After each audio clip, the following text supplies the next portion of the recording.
Bonjour. Dans cette présentation, je vous présenterai les sanctions économiques du point de vue de la protection juridique. Nous avons vu que de plus en plus d'individus sont concernés par l'application de ces sanctions. Et à ce moment-là, il peut aussi y avoir des fautes, il peut y avoir des confusions. Et donc, la question de la protection juridique devient particulièrement importante du point de vue du droit international et aussi du droit international économique. La question a été soulevée pour une première fois au niveau du tribunal fédéral en Suisse, dans un arrêt du tribunal fédéral 133-2-450, qu'on connaît normalement sous son nom, affaire Nada.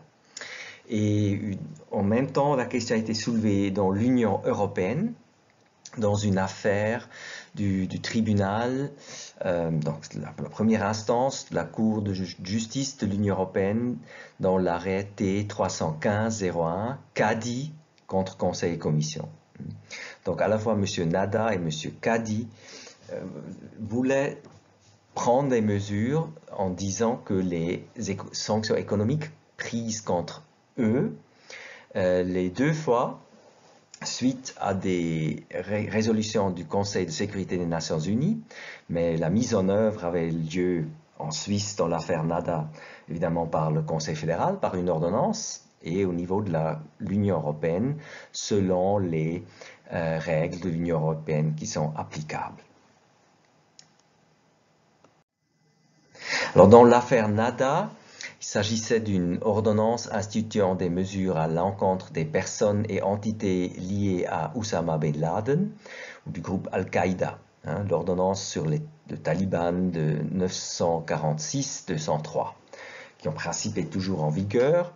Le tribunal fédéral s'est, comme toujours, posé la question de la recevabilité du recours, de droit administratif, parce que M. Nada avait demandé la radiation de son nom figurant sur la liste applicable, qui était la liste de l'annexe, mais qui était pris en tant que tel de la liste des Nations Unies.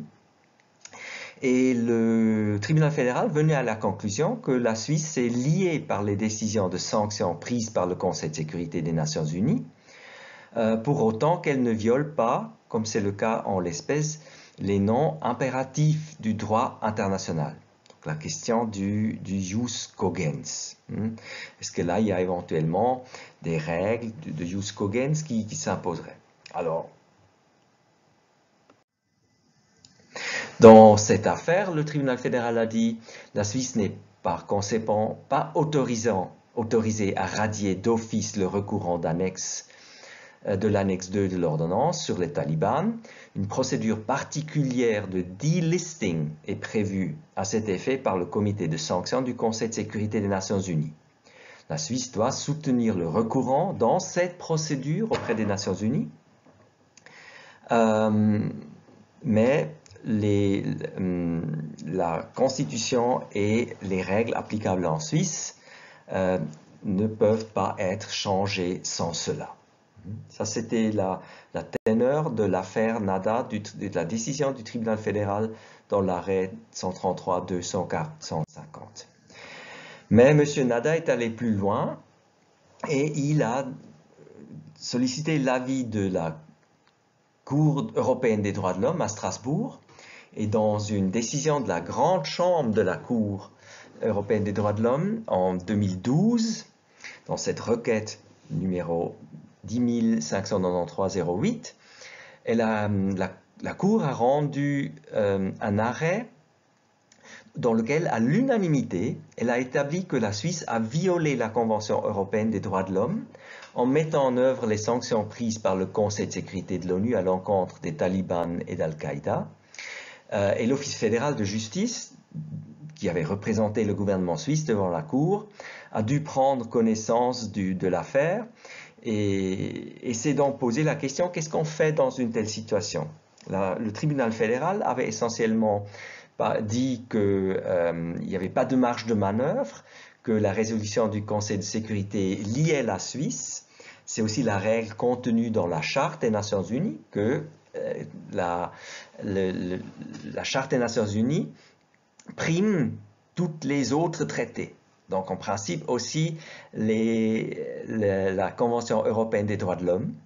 Mais ici, la grande chambre de la Cour européenne des droits de l'homme dit que l'application qui avait été faite par la Suisse violait tout de même les garanties, les droits fondamentaux de M. Nada. Alors, tout un débat a eu lieu et on est arrivé à la conclusion qu'il y avait tout de même un peu de marge de manœuvre dans l'application des résolutions du Conseil de sécurité et que la Suisse et tout État en principe doit donc veiller à la protection des droits humains des personnes concernées, même en appliquant les résolutions des Nations Unies. Dans l'affaire Cady, dans l'Union européenne, la situation était assez semblable. C'est de la même chose. L'Union européenne avait adopté des mesures envers M. Cady en disant qu'elle était obligée à le faire et qu'elle voulait ainsi se conformer à ses obligations en vertu de la Charte des Nations Unies.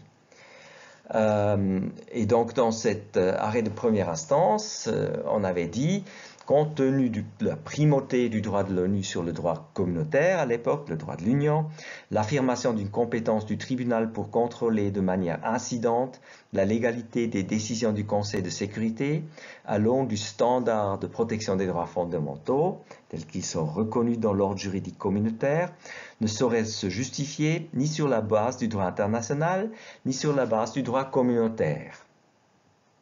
Donc un peu dans le sens de ce que le tribunal fédéral avait fait concernant l'affaire Nada.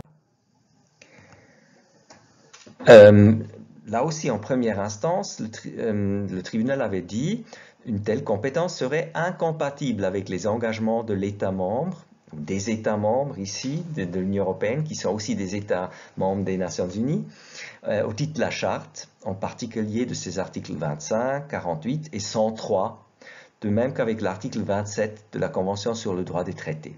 L'article 103 de la Charte des Nations Unies, c'est effectivement l'article qui parle de la primauté de la Charte des Nations Unies sur tous les autres traités conclus par les membres des Nations Unies. Le tribunal de première instance continuait, dès lors, les résolutions du Conseil de sécurité adoptées au titre du chapitre 7 de la Charte des Nations Unies échappent en principe au contrôle juridictionnel du tribunal et celui-ci n'est pas autorisé à remettre en cause, fût-ce de manière incidente, leur légalité au regard du droit communautaire. Au contraire, le tribunal est tenu, dans toute la mesure du possible, d'interpréter et d'appliquer ce droit d'une manière qui sont compatibles avec les obligations des États membres au titre de la Charte des Nations Unies.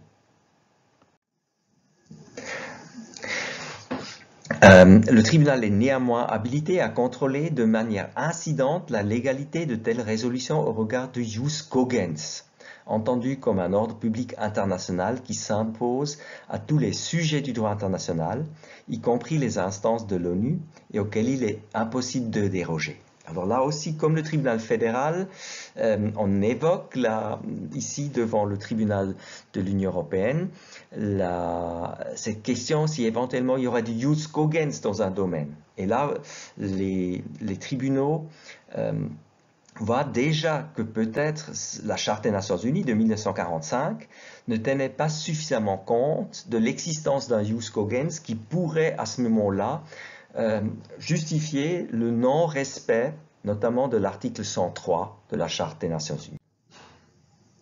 Alors, l'affaire est tout de même remontée à la Cour de justice de l'Union européenne qui a adopté une position différente, qui va déjà beaucoup plus dans le sens de ce que, pour la Suisse, la Cour européenne des droits humains a fait. Et la Cour, donc en deuxième instance, dans cette affaire Cady, un peu plus tard, a dit la communauté, aujourd'hui l'Union européenne, est une communauté de droit en ce qui ses États membres ni ses institutions n'échappent au contrôle de la conformité de leurs actes à la charte constitutionnelle de base qu'est le traité, que ce dernier a établi un système complet de voies de recours et de procédures destinées à confier à la Cour le contrôle de la légalité des actes des institutions, un accord international ne saurait porter atteinte à l'ordre des compétences fixées par les traités, en partant à l'autonomie du système juridique communautaire, aujourd'hui de l'Union, dont la Cour assure le respect, en vertu de la compétence exclusive dont elle est investie par l'article 220 du traité à l'époque, compétence qui relève des fondements même de la communauté, aujourd'hui de l'Union. Donc ici, nous voyons que la Cour de justice parle de son rôle et dit que la Charte des Nations Unies ne peut pas changer ce rôle qui lui a été confié, ce qui a été critiqué par certains, mais on voit déjà que l'Union européenne et la Cour voient aussi son rôle dans la protection juridique des individus. Et maintenant, la Cour a continué, s'agissant d'un acte communautaire, aujourd'hui de l'Union, qui, tel que le règlement numéro 881-2001, instituant certaines mesures restrictives spécifiques à l'encontre de certaines personnes et entités liées à Oussama Bin Laden, au réseau Al-Qaïda et aux talibans, vise à mettre en œuvre une résolution du Conseil de sécurité, adoptée au titre du chapitre 7 de la Charte des Nations Unies. Il n'incombe pas aux juges communautaires, dans le cadre de la compétence exclusive que prévoit l'article 220, de contrôler la légalité d'une telle résolution, adoptée par cet organe international. Ce contrôle fut-il limité à l'examen de la compatibilité de cette résolution avec le jus cogens, mais de contrôler la légalité de l'acte communautaire de mise en œuvre. Donc, ce n'est pas la légalité de l'acte, de la résolution qui est contrôlée, mais l'acte communautaire, la mise en œuvre. Ici, la Cour dit qu'elle a la compétence de contrôler sa légalité. Et elle arrive à la conclusion, un arrêt d'une juridiction communautaire par lequel il serait décidé qu'un acte communautaire visant à mettre en œuvre une telle résolution est contraire à une norme supérieure relevant de l'ordre juridique communautaire, n'impliquerait pas une remise en cause de la primauté de cette résolution au plan du droit international. Donc, dans la sphère du droit international, cette résolution reste en vigueur, mais la mise en œuvre à niveau national, ou ici de l'Union, elle doit être contrôlée. Alors, ces deux arrêts, soit celui de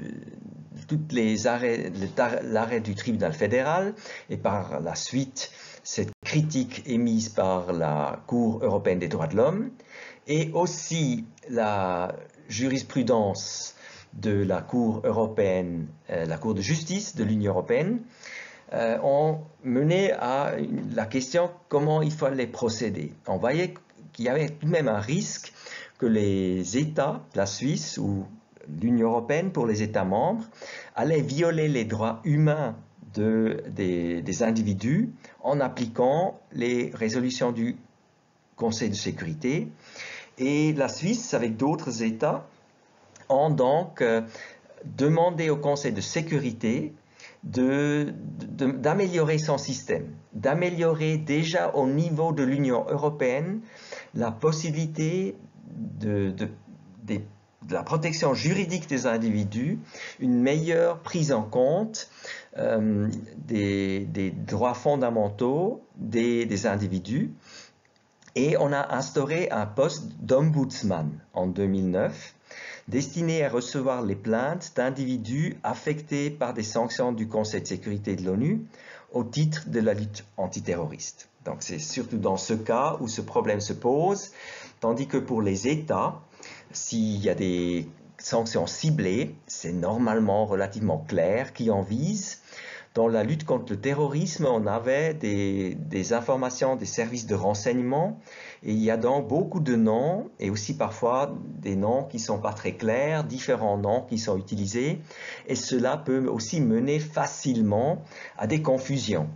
Et donc pour permettre à ces personnes de se faire délister, de faire rayer leur nom de ces listes des Nations Unies, on a instauré cet ombudsman, cette ombudsperson dans le cadre de l'ONU. Cette décision répond dans une large mesure à une initiative de la Suisse qui a demandé à plusieurs reprises déjà une amélioration des droits des intéressés, aussi au point évidemment au vu des arrêts du tribunal fédéral et de la Cour européenne des droits de l'homme qui avaient mis la Suisse dans l'embarras. Et donc, en assurant une meilleure protection ici au sein de l'ONU même, on essaye qu'il y aurait moins de tels cas qui arrivent jusqu'au tribunal fédéral. Cette amélioration de la protection juridique au sein des Nations Unies a été mise en œuvre par la résolution 1904 de 2009. Le Conseil de sécurité de l'ONU impose depuis un certain temps ces mesures. Il s'agit entre autres de l'exercice de sanctions ciblées, comme nous l'avons vu, telles que le gel d'avoirs, l'interdiction de voyager et d'embargo sur les armes, à l'encontre de personnes physiques. Et à l'époque, 2009 au moins, presque 500 personnes physiques et morales figuraient sur ces listes. Et avec cette ombudsperson, ce médiateur, comme il est appelé dans le texte français de la résolution, on essaye de donner à ces personnes un outil pour se faire rayer de ces listes. Mais il reste tout de même bien sûr de la place pour des mesures dans certains pays, notamment si cette procédure n'a pas été prise ou a été sans succès. Donc nous voyons ici que la protection juridique a été améliorée. Il reste toujours des questions. Il y a toujours, bien sûr, ici une certaine tension. Le Conseil de sécurité, les Nations Unies, beaucoup d'États voient ici une certaine primauté des questions de sécurité et ne sont pas nécessairement prêts d'aller encore plus loin dans la protection juridique des droits humains, des personnes concernées, tandis qu'en Europe, comme ça a été exprimé aussi par la Cour européenne des droits de l'homme et la Cour de justice de l'Union européenne, on aimerait voir la protection des droits humains au moins au même niveau et pouvoir respecter les droits humains en appliquant les résolutions. Et donc, on est toujours un peu à la recherche d'un équilibre et peut-être encore d'autres voies de recours qui devraient être ouvertes aux personnes concernées. C'est tout pour cette présentation. Merci.